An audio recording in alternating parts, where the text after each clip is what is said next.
Assalamualaikum warahmatullahi wabarakatuh. Halo teman-teman, berjumpa lagi dengan kami Riwidia Pangesti. Pada kesempatan kali ini kita akan belajar mengenai pengujian normalitas multivariat menggunakan LISREL. Jangan lupa subscribe ya, karena subscribe itu gratis. Terima kasih teman-teman. Like tombol loncengnya juga ya. Sebelumnya, kita harus mengetahui dulu langkah-langkah pengujian multivariat normal termasuk hipotesisnya.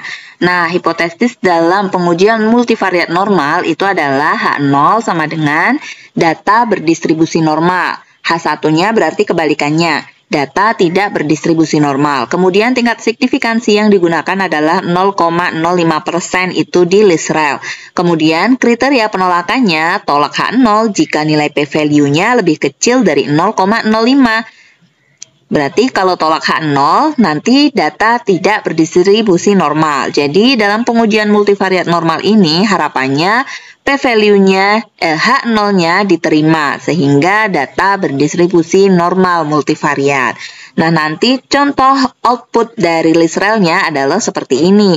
Ada nilai p-value untuk squamous dan kurtosis. Ini nilainya harus lebih besar dari 0,05 agar dapat disimpulkan bahwa data memiliki distribusi normal secara multivariat. Mari kita lanjutkan ke LISREL-nya. Nah, ini adalah tampilan awal LISREL. Pertama-tama yang akan kita lakukan adalah mengimport data dalam bentuk prelist. Jadi, data awal kita itu seperti ini ya, misalkan KP0 ini adalah indikator-indikatornya. Jadi di baris pertama boleh diisikan nama indikatornya, boleh juga tidak diisikan nama indikatornya. Nah, kebetulan ini di tutorial kali ini, di baris pertama ini adalah nama-nama indikatornya. Jadi misalkan KP01 ini berarti indikator dari kepemimpinan 01, kepemimpinan kedua, kepemimpinan 3, dan seterusnya. Kemudian KO ini berarti kompensasi organisasi, MK motivasi kerja, kemudian KJ ini adalah kinerja. Nah, seperti itu bentuk datanya. Data ini kemudian kita save dulu ke dalam format CSV ataupun TXT. Kalau dalam bentuk TXT, kita bisa lihat datanya menjadi seperti ini ya. Jadi itu di-copy saja ke Notepad, nanti datanya akan seperti ini. Nah, selanjutnya kita kembali lagi ke LISREL. Kita akan membuat data itu menjadi format yang bisa dibaca oleh LISREL. Pertama-tama kita klik File, kemudian Import Data. Kemudian kita masukkan data kita tadi yang dalam format TXT atau Notepad. Kita cari data kita di mana kita menyimpannya. Nah, di sini ya, ini kan masih akses MDB, jadi belum bisa terlihat data kita yang dalam Notepad. Nah, ini kita klik lama-lama, klik kiri lama-lama, lalu kita pilih yang TXT, format TXT. Kalau misalkan CSV tadi nyimpennya berarti pilih yang CSV. Nah, kita pilih yang TXT. Nah, muncullah data latihan kita tadi, yaitu dengan judul data latihan. Kita klik 2 kali. Nah, lalu LISREL akan meminta kita menyimpan data dalam bentuk prelist.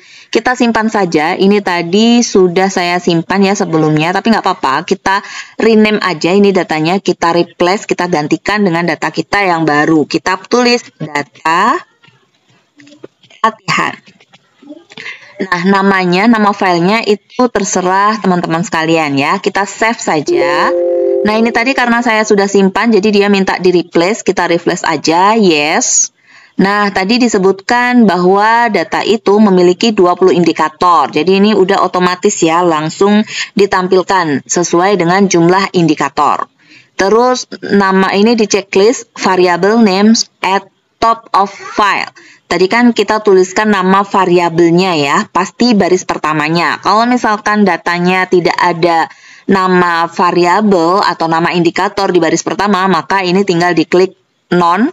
Nah, nanti akan otomatis di baris pertama itu sebagai nama variabel. Tapi kita klik aja karena tadi datanya ada nama variabelnya. Lalu kita klik OK. Nah, ini dia data dalam format yang dibaca oleh Listrel, yaitu formatnya PSF, namanya PSF. Nah, sekarang kita lihat di folder kita tadi, di folder tempat kita menyimpan data tadi ya. Format PSF ternyata ini sudah ada ya, ini format PSF. Kalau dibuka ini merupakan data dalam format Listrel seperti ini. Nah, sekarang akan kita lanjutkan pengujian multivariat normal. Namun sebelumnya kita kondisikan dulu data ini sebagai data kontinu karena Listrel khususnya yang SEM ya, itu nanti data minimal berskala interval. Jadi kita harus kondisikan ini sebagai data kontinu.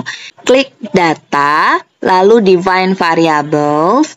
Nah, ini semuanya kita blok. Klik aja yang bagian pertama, kemudian ketik shift, kemudian di yang sampai ke bawah. Nah, udah diblok semuanya. Variable type, kita pilih yang continuous. Lalu apply to all.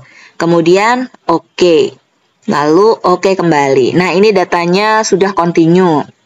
Kemudian untuk melakukan analisis uji multivariat normal, kita klik yang statistik, lalu yang ini normal score.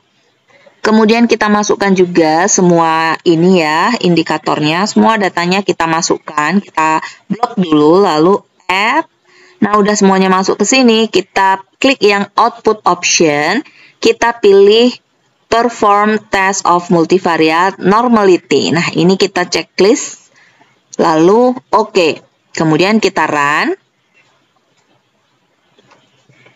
Kita tunggu sesaat. Nah, muncullah ini data kita. Ini ya, pertama ini adalah deskriptif statistiknya. Jadi di sini ada rata-rata, ini ya ada nilai rata-ratanya, kemudian t-value, standar deviasi, dan seterusnya. Namun kita tidak ingin melihat yang ini ya, kita melihat yang output multivariat normal. Kita scroll aja terus ke bawah. Nah, di sini ada tulisan test multivariate normality for continuous variable. Nah, di sini ada squeeze dan kurtosis. Kita lihat nilai p-value-nya, yaitu yang ini, yang paling terakhir. Ini adalah nilai p-value-nya. Nah, sesuai dengan pengujian hipotesis untuk multivariat normal, bahwa tolak H0 itu jika p-value-nya lebih kecil dari 0,05. Sementara nilai p-value yang kita dapatkan adalah 0,636 yang lebih besar dari 0,05. Maka dapat disimpulkan bahwa data tersebut berdistribusi normal secara multivariat. Baik teman-teman, sampai di sini tutorial multivariat normal menggunakan Listrel. Untuk selanjutnya, mungkin kita akan coba bagaimana menganalisis SEM menggunakan Listrel dan juga nanti mungkin ada Amos. Terima kasih sudah menonton. Assalamualaikum warahmatullahi wabarakatuh.